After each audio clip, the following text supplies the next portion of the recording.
It's a life-saving effort. What's up, guys? Clifford here. The Biden administration partnering with social media influencers to reach young people where they are on Instagram. And while I like to joke around on my platforms, I highly encourage you guys to take this seriously. Clifford Taylor is a former college football player at the University of Florida. Sammy Brielle is a student at UCLA. I've unfortunately had college-aged friends who have been impacted by deaths. Fentanyl-related deaths in young people spiked nearly 200% from 2019 to 2021.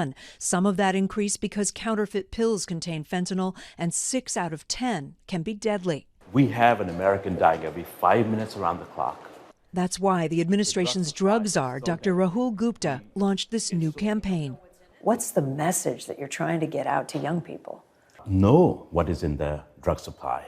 All the young people that have died, if you look at the data, 2 out of 3 of those deaths have happened when they're bystanders right next to them. Someone could have saved them.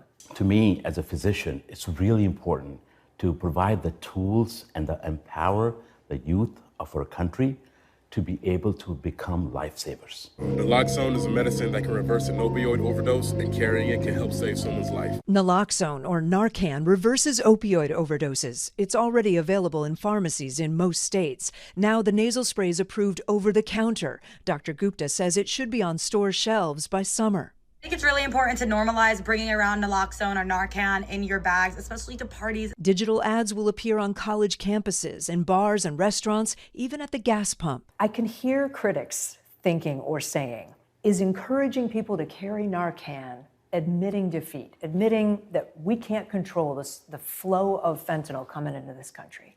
Well, that's absolutely not true, first of all.